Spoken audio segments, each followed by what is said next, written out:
अभी तक की गई अपनी हिमालयन जर्नी के अनुभव से मुझे हमेशा ऐसा लगता था कि उत्तराखंड के पहाड़ी रास्ते हिमाचल के पहाड़ी रास्तों से ज्यादा मुश्किल हैं। रुको जरा, सबर करो।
अभी मजा आएगा ना भिड़ो।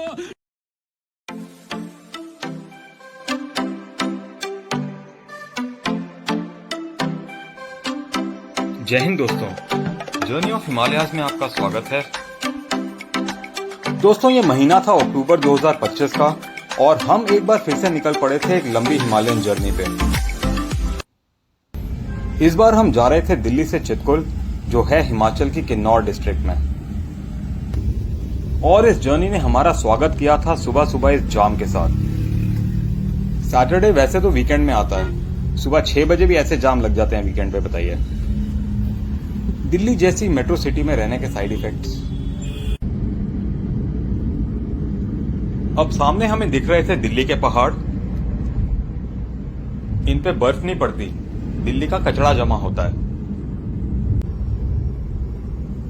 तो दिल्ली के पहाड़ों को हमने किया बाय बाय और चितकुल के बर्फीले पहाड़ों से भरत मिलाप करने के लिए हम चल पड़े थे।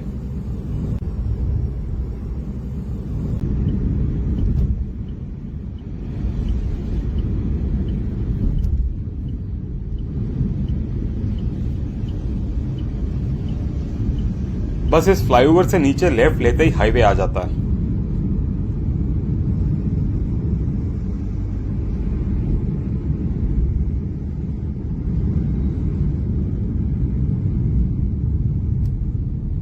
तो जी फाइनली अब हम पहुंच गए थे हाईवे के ऊपर, दिल्ली पंजाब हाईवे, जो सीधे जाता है अमृतसर।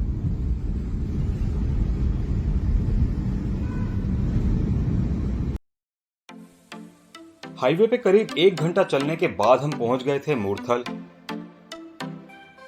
मूर्थल में रुक के हमने सुखदेव के पराठे नहीं खाए। यहां पराठे खाने का मतलब था हमारा कम से कम 1 घंटा लग जाता। सुबह थोड़ा जाम मिलने के कारण हम ऑलरेडी थोड़ा लेट चल रहे थे। यहां पराठे खाने रुकते तो और लेट हो जाते। मूर्थल क्रॉस करते ही आता है इस हाईवे का पहला टोल, और इस टोल पे लगी हुई थी लंबी लंबी लाइनें।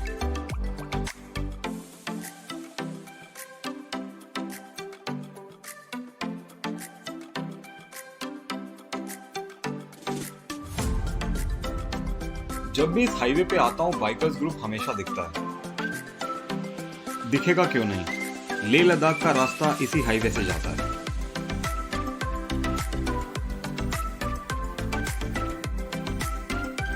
अब करीब 3 घंटे ड्राइव करने के बाद हमने एक ब्रेक लिया था ब्रेकफास्ट करने के लिए। लाइट ब्रेकफास्ट करने के चलते हमने पोहा मंगाया और मैंने एक डोसा मंगाया। डोसा मुझे सो लगा, पोहा टेस्टी था। डोसा मुझे वैसे भी नैवेद्यम का ही सबसे बेस्ट लगता है।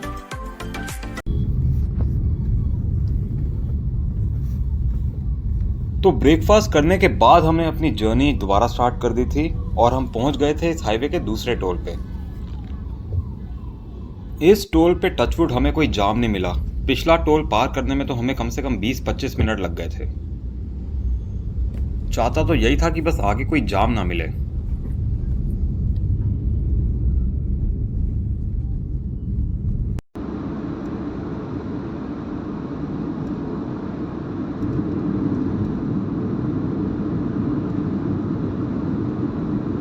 अब हमें हाईवे एकदम स्मूथ मिल रहा था, कोई जाम नहीं, और हम बस अंबाला पहुंचने ही वाले थे। दिल्ली अमृतसर हाईवे और हमारा साथ आज अंबाला तक ही था।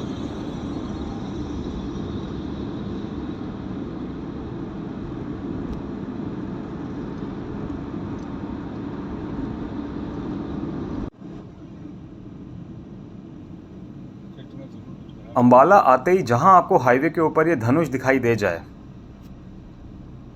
बस वहीं आपको दिल्ली अमृतसर हाईवे से डाइवर्ट होकर राइट लेना है चंडीगढ़ और शिमला जाने के लिए।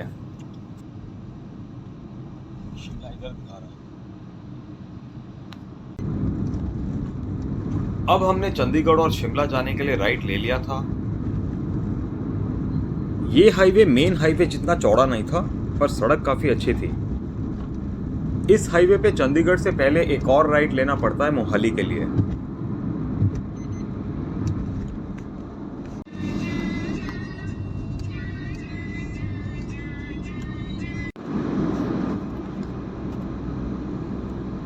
तो मोहाली के लिए हमने एक और राइट ले लिया था और अब हमें दूर पहाड़ भी दिखने शुरू हो गए थे।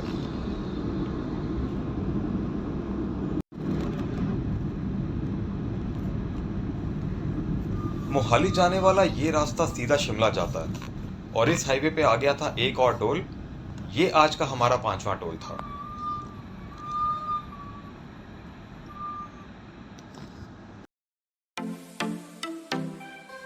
तो अब हम मोहाली क्रॉस कर चुके थे और लगभग पहाड़ी रास्ते भी शुरू हो गए थे। क्योंकि अब पहाड़ आ गए थे तो रास्ता सुंदर लगना तो लाजमी था। रास्ता बहुत सुंदर हो गया था और सड़क भी बहुत अच्छी थी। सुंदर रास्तों पे अच्छी सड़क मिलना मतलब लैला मजनू की जोड़ी, सोने पे सुहागा। और ऐसे रास्तों में गाड़ी ड्राइव करने का तो आय हाय मजा ही आ जाता है।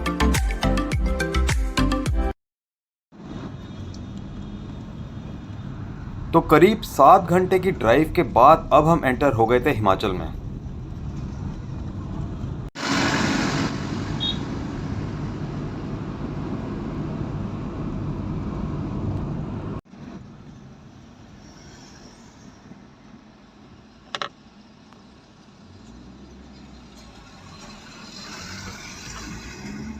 अब हम शिमला से 85 किलोमीटर दूर थे। मतलब यहां से करीब 2.5 घंटे लगते शिमला पहुंचने में। चंडीगढ़ से शिमला तक रोड इतनी अच्छी है कि यह पहाड़ी रास्ता कम, हाईवे ज़्यादा लगता है। बेहतरीन रोड। अगर किसी का पहाड़ों पे ड्राइव करने का मन हो लेकिन पहाड़ी ड्राइव का एक्सपीरियंस ना हो, वो भी गाड़ी लेके इस सड़क पे शिमला तक आराम से आ सकता है बिना किसी परेशानी के।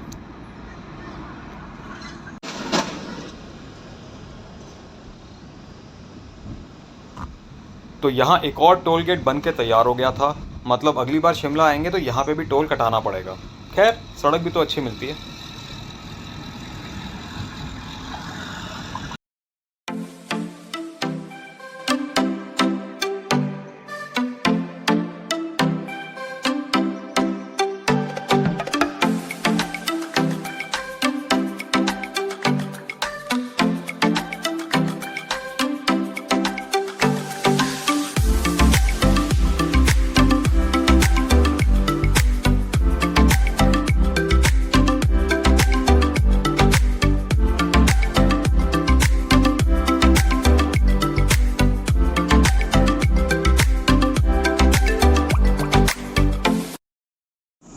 अब हम धर्मपुर पार कर चुके थे और यहाँ से शिमला करीब 50 किलोमीटर के आसपास था। दोस्तों, लास्ट टाइम मैं शिमला 2009 में आया था अपने फ्रेंड्स के साथ। Reena last time Shimla school time पे आई थी, स्कूल पिकनिक पे। 2009 में मैं शिमला दिसंबर के महीने में आया था। जिस दिन पहुंचा था अगले दिन ही स्नोफॉल हो गई थी। वो मेरा पहला स्नो एक्सपीरियंस था। और 2025 में आज 16 साल के बाद हम दोबारा शिमला देखने वाले थे।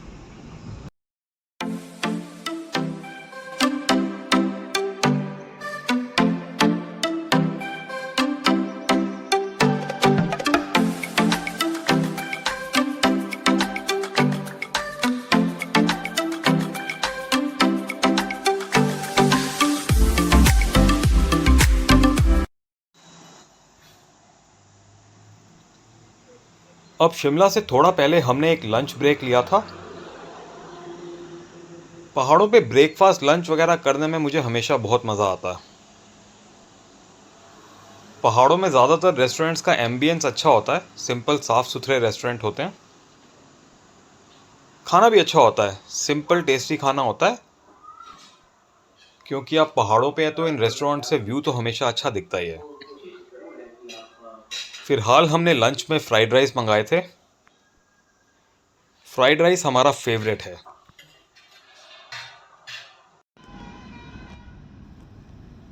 अब हम लंच कर चुके थे और शिमला पहुंचने वाले थे। इस रूट पे जैसे ही आपको ट्रैफिक मिलना शुरू हो जाए, बस समझ जाइए कि आप शिमला पहुंचने वाले हैं।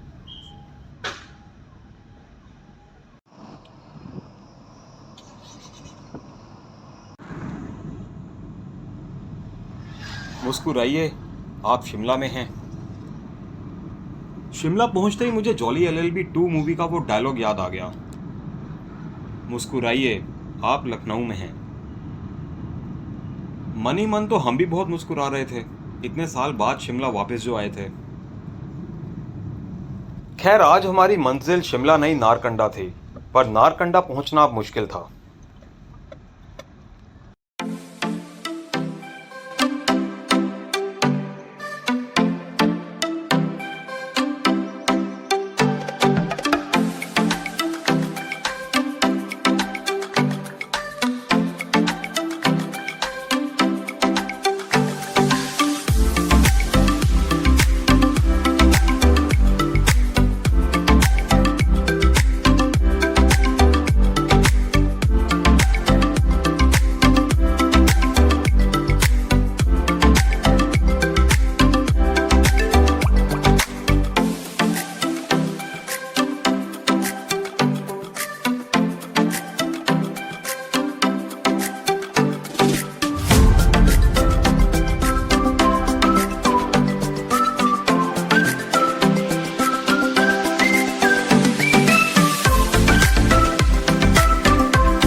अब टाइम हो रहा था शाम के 6:30 और फाइनली हमने आज की जर्नी को विराम दे दिया था और अपनी गाड़ी को भी आराम करने का मौका दे दिया था। हमारी गाड़ी बहुत खुश लग रही थी कि भैया आज आपने बहुत खुली खुली जगह पे पार्क किया है मुझे। ये गाड़ी मेरे पापा ने ली थी, वो तो ज़्यादा चला नहीं पाए, मेरे पहाड़ों पे घूमने के काम आ जाती है। ऑफिस तो मेरा वर्क फ्रॉम होम है। दिल्ली में मैं वैसे भी गाड़ी ज़्यादा चलाता नहीं हूँ क्योंकि ट्रैफिक बहुत होता है। तो ये गाड़ी जब से लिए पहाड़ों पे ही ज़्यादा चलती है। बस यूं कह लीजिए पहाड़ों की रानी है, गज़ब इसकी कहानी है। फिलहाल हम अभी कुफरी पहुंच गए थे और यहाँ हमें बहुत अच्छा कॉटेज मिल गया था। ये कॉटेज वैसे तो महंगा था, पर ऑफ सीज़न होने के कारण ये हमें 5500 रुपये पर डे पे मिल गया था। हमें तो यहाँ आज रात ही स्टे करना था बस। वैसे आज मेरा प्लान था नारकंडा पहुंचने का और हम 4 बजे तक शिमला पहुंच भी गए थे, पर शिमला पार करने में हमें 2 घंटे लग गए। शिमला से नारकंडा करीब 60 किलोमीटर है, मतलब 2 घंटे का ड्राइव। आज शिमला तक हमें ट्रैफिक भी काफ़ी मिला था और अक्टूबर का महीना होने के कारण रात भी जल्दी हो जाती है। तो नारकंडा तक रात में गाड़ी चलाने की बजाय हम आज कुफरी में ही रुक गए। और कुफरी का ये कॉटेज काफ़ी अच्छा था, लोकेशन भी और अंदर से भी। यहाँ कभी ग्रुप के साथ आया जाए 2-3 फैमिलीज के साथ, तो यहाँ स्टे करने में बंदा बहुत एंजॉय करे।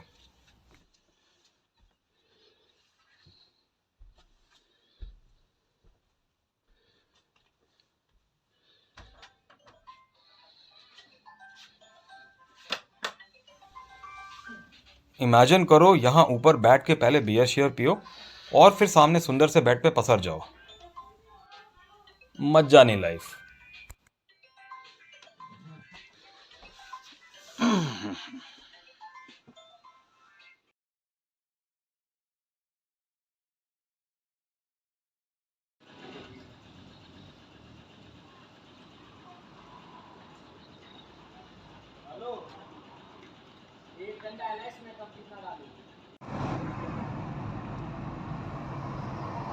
तो दोस्तों, आज था हमारी जर्नी का दूसरा दिन और अभी हम बढ़ रहे थे कुफरी से नारकंडा की ओर। अब सामने हमें हिमाचल के बर्फीले पहाड़ भी दिखने शुरू हो गए थे।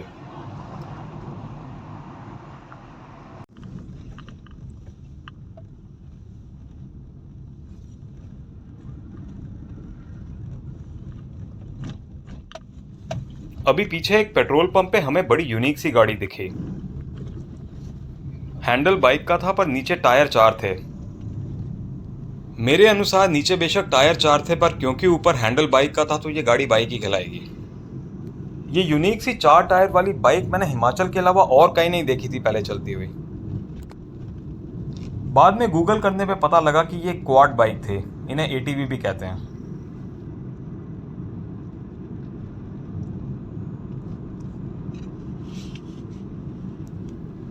दोस्तों, वैसे तो शिमला इंडिया का एक बहुत फेमस हिल स्टेशन है,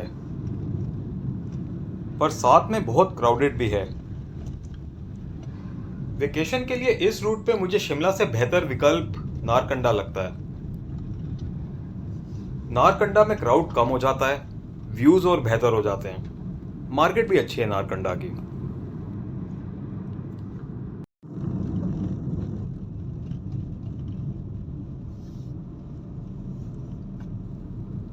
कुफरी से नारकंडा 48 किलोमीटर रह जाता है।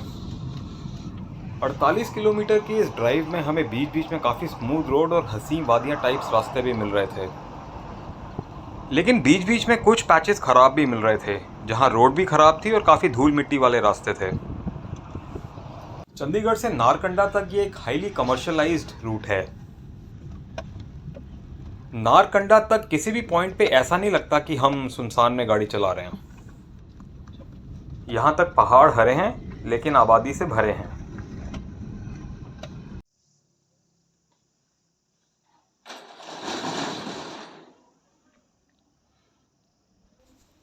नारकंडा से थोड़ा पहले अब हमने एक ब्रेक लिया था ब्रेकफास्ट करने के लिए। सड़क के दूसरी ओर थी सेब की खेती। हिमाचल का ये रूट सेब की खेती के लिए फेमस है। हिमाचल के किन्नौर का सेब तो एक्सपोर्ट भी होता है। हम भी आज पहली बार किन्नौर देखने वाले थे और घर के लिए किन्नौर का सेब तो हम वापसी में ले जाने वाले थे। फिलहाल ब्रेकफास्ट में हमने अपना वही पेट गोभी के पराठे चाय के साथ ऑर्डर किए थे और सामने पहाड़ों का व्यू हमेशा की तरह अच्छा तो मिलना ही था।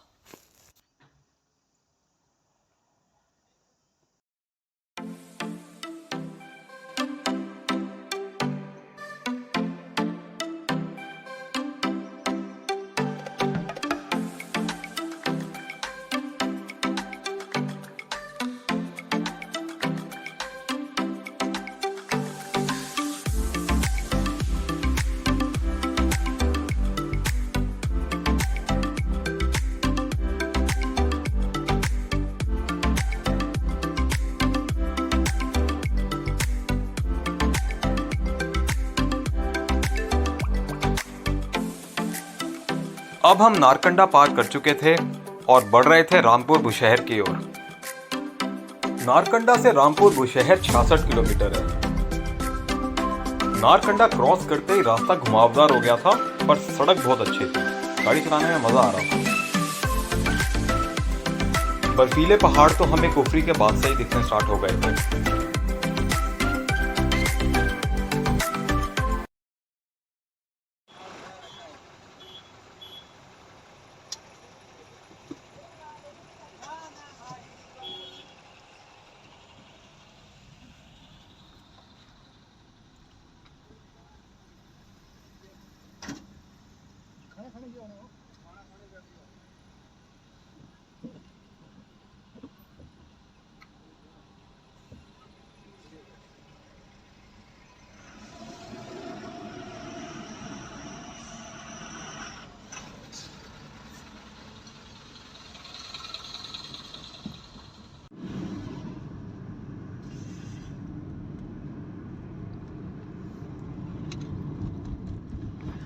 सारा लैंडस्लाइड है।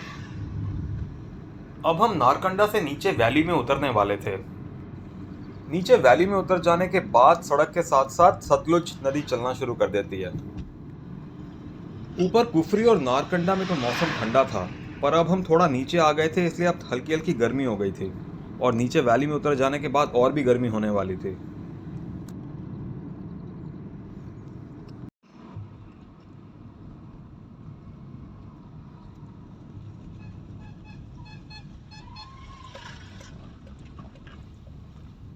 दोस्तों 2025 के मॉनसून में पहाड़ों में हुई बारिश ने सारे रिकॉर्ड तोड़ दिए थे। हमेशा की तरह हैवी मॉनसून की फेहरिस्त में इस बार भी हिमाचल, उत्तराखंड और कश्मीर सबसे आगे थे।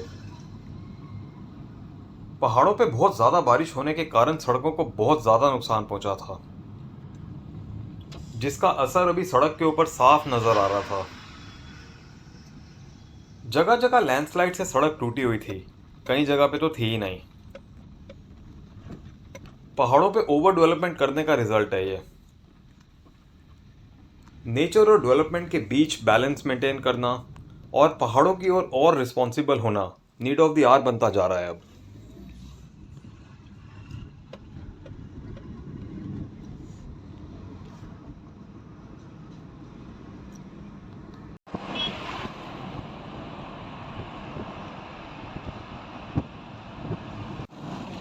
अब हम नीचे वैली में उतर गए थे और सतलुज नदी के साथ साथ चल रहे थे। यहाँ गर्मी भी थोड़ी तेज हो गई थी।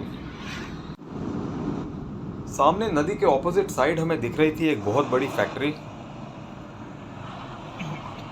फैक्ट्री किस चीज़ की थी ये तो नहीं पता चल पा रहा था, पर पहाड़ों के बीच इतनी बड़ी फैक्ट्री देखने में अच्छी लग रही थी।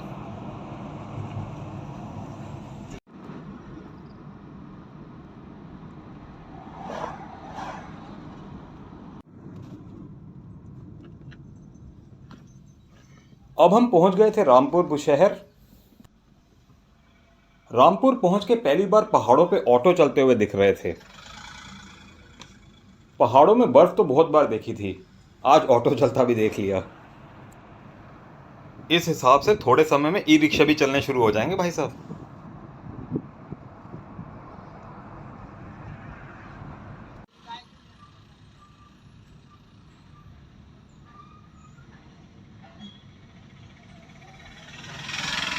सतलुज नदी के किनारे पे बसा ये था हिमाचल का रामपुर बुशहर। नदी के किनारे पे बसा ये छोटा सा हिमाचल का शहर देखने में सुंदर लग रहा था। ये शहर थोड़ा थोड़ा उत्तराखंड के रुद्रप्रयाग से रिजेंबल कर रहा था, पर रुद्रप्रयाग इससे थोड़ा बड़ा शहर है।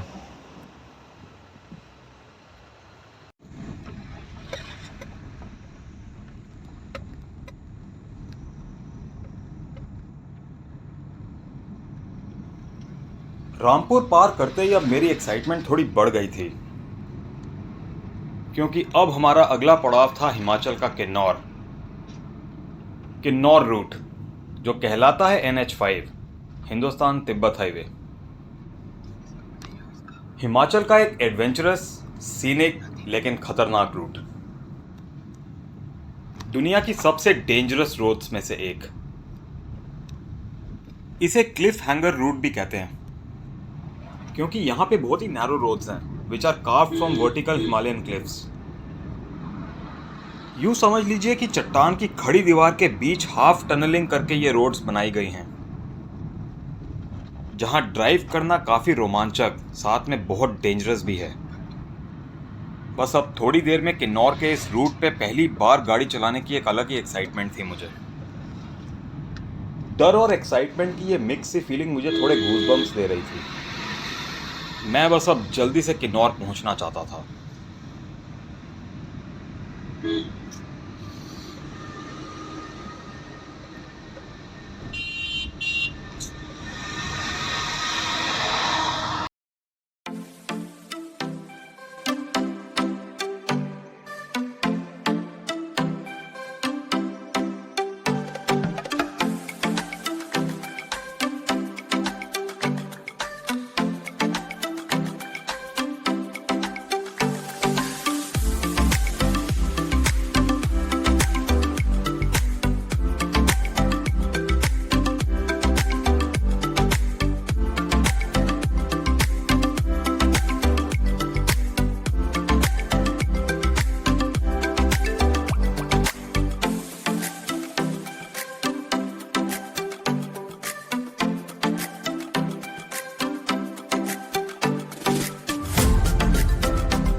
रामपुर पार करने के बाद काफी लंबे पैचेस में रोड खराब मिल रही थी।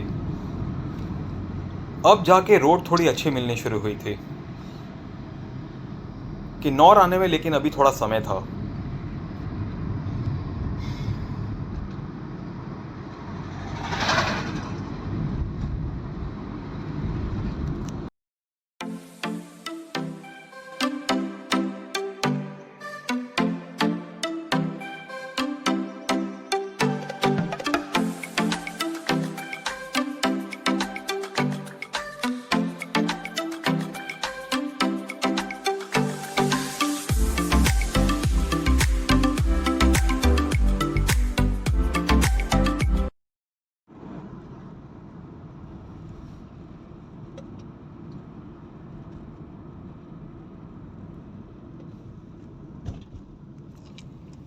अब सामने हमें दिख रहा था एक बहुत सुंदर वाटरफॉल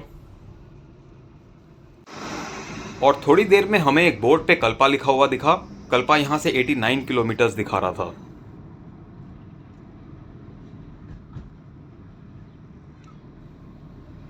और फिर एक छोटा सा शहर पार करते ही फाइनली हमें दिखा चितकुल का बोर्ड। चितकुल अभी भी 95 किलोमीटर दिखा रहा था, बट एटलीस्ट इस जर्नी में पहली बार चितकुल हमें विद इन रीच लग रहा था। यहां अब सामने जो सड़क दिख रही थी वो बहुत खतरनाक लग रही थी। खैर, सामने उस सड़क से कोई अगर हमारी सड़क को देखेगा तो हमारी सड़क भी उसे उतनी ही खतरनाक लगेगी। खड़ी दीवार जैसी चट्टानों के बीच पतली सी रोड, यही तो है इस रूट की खासियत। किन्नौर की खतरनाक रोड्स का ट्रेलर अब हमें दिखना शुरू हो गया था।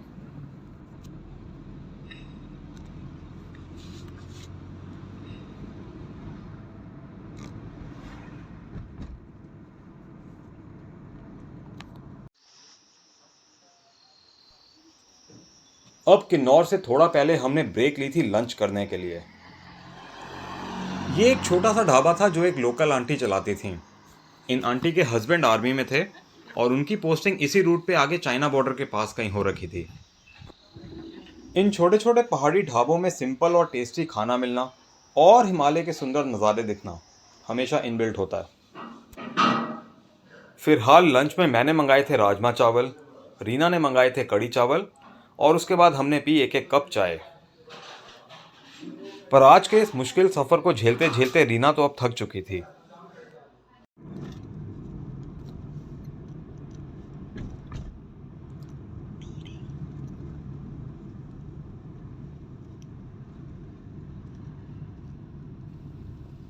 लंच करने के बाद बस 15 से 20 मिनट में ही हम एंटर हो गए थे किन्नौर में। किन्नौर पहुंच के मेरी खुशी का तो ठिकाना नहीं था। किन्नौर एंटर करते ही टैक्स देना पड़ता है। अगर आप किन्नौर अपनी गाड़ी से आए हैं तो 200 रुपए की पर्ची कटती है।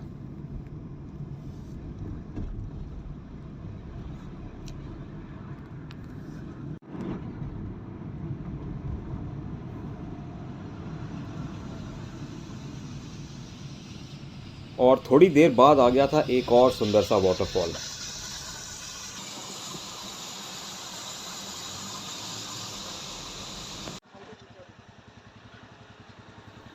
तो अब हम पहुंच गए थे किन्नौर के इस आइकॉनिक गेट पे। किन्नौर पहली बार आने की जो खुशी थी सो थी, यहां पहुंच के तो खुशी का नेक्स्ट लेवल था। फोटोज और वीडियोस में किन्नौर के इस आइकॉनिक गेट को देखना और बात है, पहली बार असलियत में देखना और। पहली बार इस गेट के दर्शन करके इंसान भावुक हो जाता है। ये स्पॉट एक क्राउड फेवरेट भी है। जो भी पहली बार किन्नौर आता है इस गेट पे फोटो जरूर खिंचाता है और वीडियो जरूर बनाता है। ये जगह लोगों के सोशल मीडिया स्टेटस और प्रोफाइल पिक्चर्स में छाई रहती है। इस समय भी यहाँ लोग फोटोज और वीडियोस बनाने के लिए बावले हो रखे थे। हमने भी यहाँ जम के फोटोज खिंचाई और वीडियोस बनाई। इस दौड़ में भला हम पीछे कैसे रह सकते थे।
रोमांच और थ्रिल से भरे किन्नौर के खतरनाक रास्तों को अब हमने पार कर लिया था और किन्नौर के इस ब्यूटीफुल लैंडस्केप की झलक हमें मिल रही थी।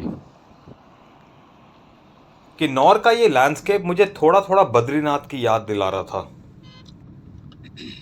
ये दोनों लैंडस्केप काफी मिलते जुलते हैं। जब हम बद्रीनाथ पहुंचने वाले होते हैं वहां पे भी लैंडस्केप तकरीबन ऐसा ही है।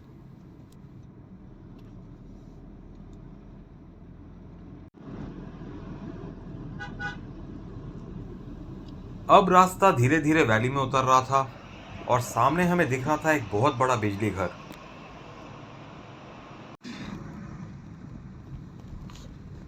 वैली में उतरने के बाद ये रास्ता कभी नदी के इस ओर कभी उस ओर चलता है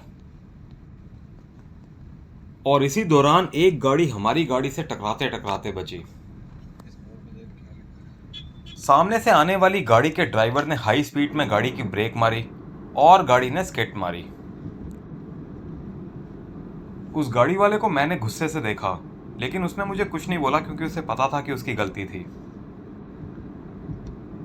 पहाड़ों में यही तो होता है, ज़्यादा स्पीड में अगर गाड़ी को ब्रेक मारेंगे तो गाड़ी रुकेगी नहीं, स्किड मारेगी और आउट ऑफ कंट्रोल होगी।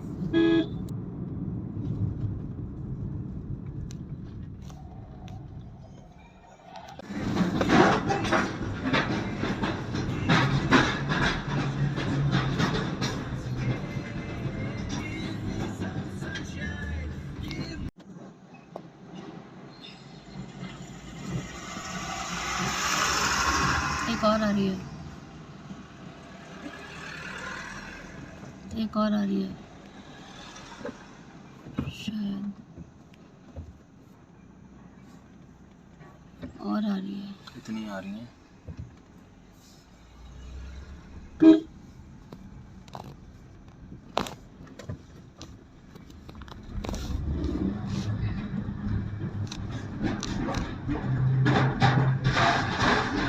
अरे यार कहाँ फंस गया है।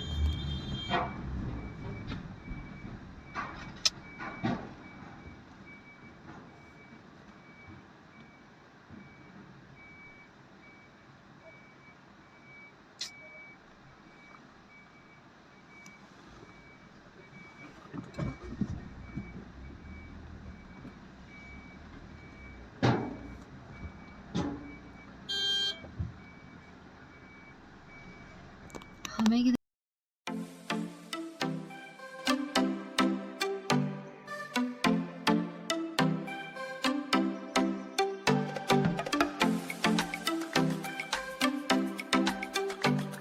अब फाइनली वो ब्रिज आ गया था। यहाँ से सीधा जाएंगे तो कल्पा, राइट लेंगे तो बसपा वैली होते हुए सांगला, रक्षम और लास्ट स्टॉप चितकुल। राइट लेने के बाद ये रास्ता चितकुल के लिए ऊपर चढ़ता है और बहुत खतरनाक हो जाता है।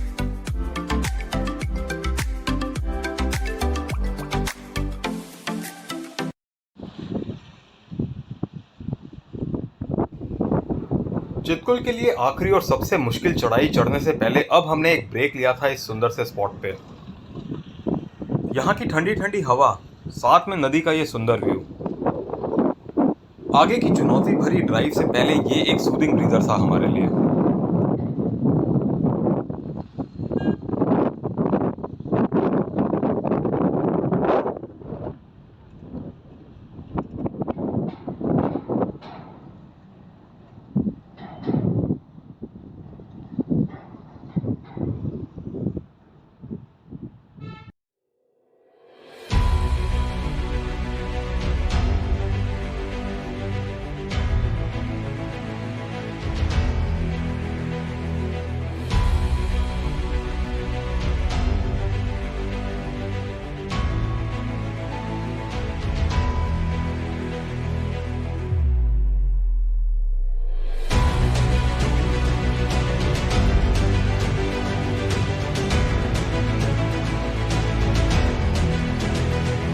अब हम बढ़ रहे थे चितकुल की ओर। यहाँ से चितकुल 40 किलोमीटर रह गया था और ये इस जर्नी का आखिरी स्ट्रेच था। चितकुल के ये आखिरी 40 किलोमीटर तय करने में करीब 3 से 4 घंटे लग गए। ये आखिरी 40 किलोमीटर का रास्ता इस रूट का सबसे चुनौती भरा रास्ता है। इस रास्ते के मुकाबले में किन्नौर के वो हाफ टनलिंग वाले रास्ते भी आसान लगते हैं।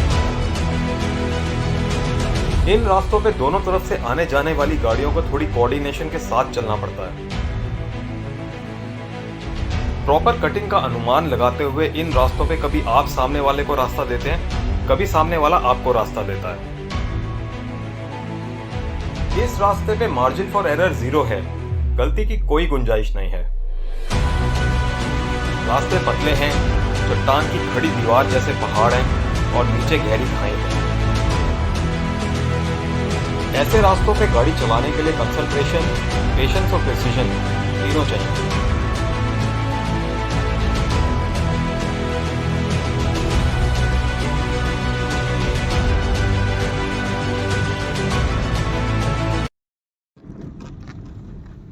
आज हमारी आंखों के सामने एक दूसरा एक्सीडेंट होते होते बचा। पहला तो हमारा ही बचा था।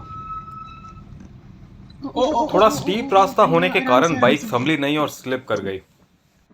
उतर जाओ। ये शुक्र था कि टेम्पो ट्रैवलर को रास्ता देने के चलते ट्रक खड़ा था। अगर ट्रक चल रहा होता तो कोई बड़ी दुर्घटना हो सकती थी।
नो सबको जाने देना तो मैं कब जाऊंगा।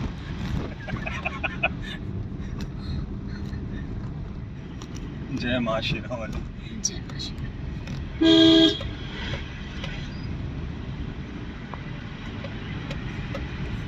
पूरी जरूरत है इस रोड पे आशीर्वाद की माता की।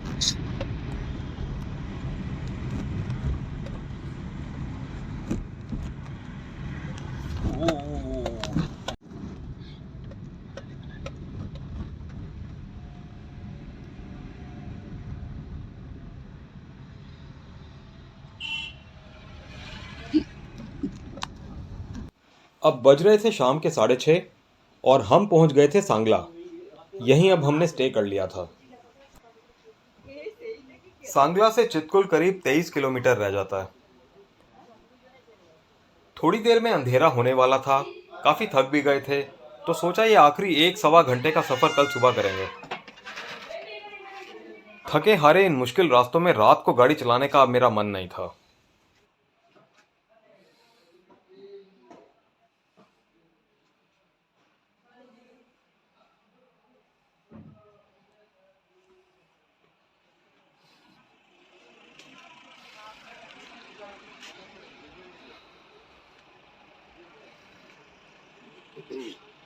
कैसा लग रहा है रीना जी? tiring but still fun.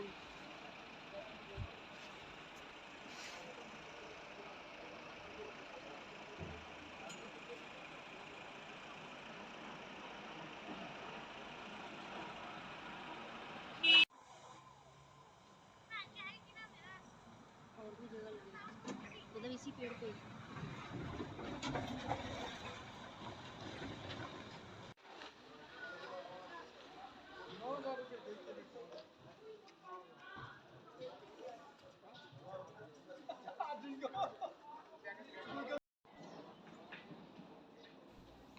दोस्तों, दिल्ली से चितकुल की हमारी इस रोड जर्नी का आज था तीसरा दिन। आज हमें सांगला से चितकुल जाना था, जिसका डिस्टेंस है करीब 22 किलोमीटर। इस समय सांगला में बहुत सुंदर सुबह हो रखी थी। एक सनी मॉर्निंग, मतलब आज के दिन का शुभारंभ।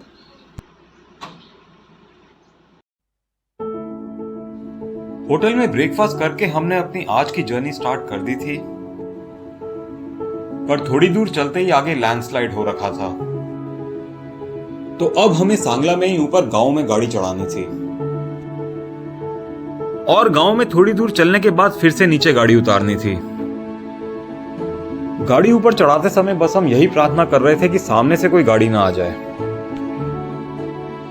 ऐसे पतले और खड़ी चढ़ाई वाले रास्तों पे अगर आपको किसी कारणवश गाड़ी रोकनी पड़ जाए तो वहां से गाड़ी ऊपर चढ़ानी बहुत मुश्किल हो जाती है। ऐसे रास्तों पे गाड़ी नीचे उतारना तो फिर भी आसान होता है, पर गाड़ी ऊपर चढ़ाना बहुत ट्रिकी होता है।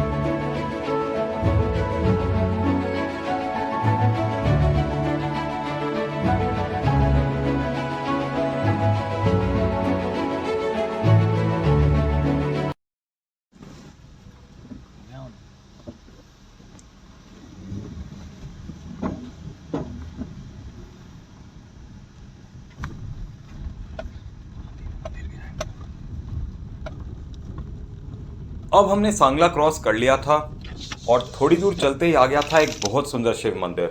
जय भोलेनाथ।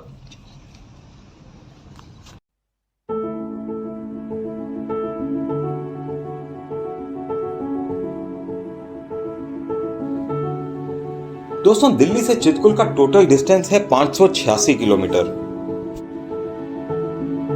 इस रोड जर्नी को आमतौर पे 2 दिन लगते हैं कवर करने में। हमें इस जर्नी को कवर करने में 2 दिन प्लस तीसरे दिन 1-1.25 घंटे की ड्राइव और लगी। अगर मैं चाहता तो इस जर्नी को 2 दिन में पूरा कर सकता था,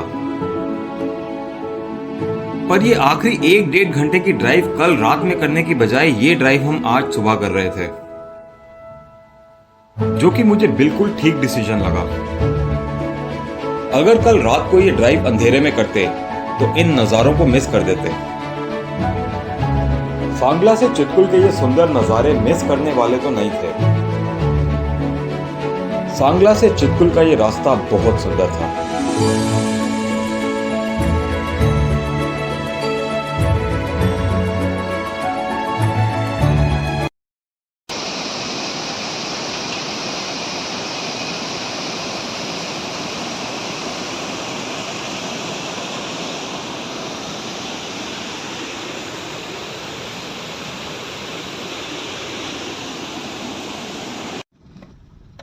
अब हम पहुंच गए थे रक्षम, जो है इंडिया का सेकेंड लास्ट विलेज। फर्ज कीजिए आप 3 इडियट्स मूवी के एक किरदार हैं और वायरस के ICE कॉलेज में पढ़ने चले जाते हैं, और वहां पे वायरस जैसा ही एक प्रोफेसर आपसे अगर पूछे कि हिमाचल में इंडिया का आखिरी गांव कौन सा है, तो आप बोलेंगे चितकुल सर, चितकुल। पर वायरस तो वायरस है, वायरस आगे से क्या पूछेगा। We all know it, लेकिन दूसरा कौन? तो अगर वायरस आपको ऐसी दुविधा में डाले तो आप चौड़े में आंसर दीजिए कि हिमाचल में इंडिया का सेकेंड लास्ट विलेज रक्षम है सर, रक्षम। और क्या पता वायरस का पेन उठाने वाले अगले किरदार आप बन जाएं।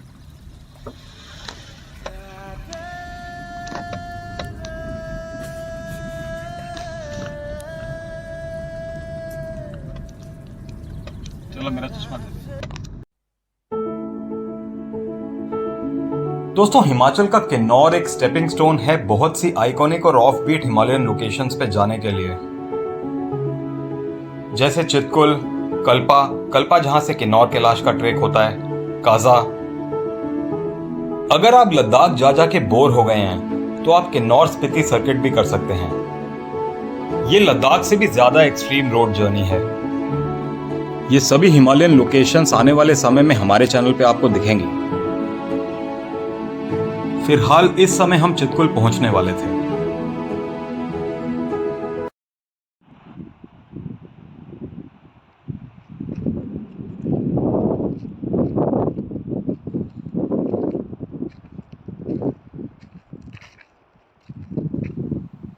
दोस्तों, नीचे बह रही थी बसपा नदी और हम खड़े थे चितकुल के इस आइकॉनिक बोर्ड के सामने। खतरों से भरी रोड जर्नी करके आधे से ज्यादा लोग चितकुल इस बोर्ड के लिए आते हैं। पहली बार इस आइकॉनिक बोर्ड को देख के कैसा लगता है ये मैं आपको नहीं बताऊंगा। आप अगर कभी चितकुल आएं तो आप कमेंट करके मुझे बताइएगा कि इस बोर्ड को देख के आपको कैसा अनुभव हुआ था।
तो दोस्तों, हम पहुंच गए थे चितकुल।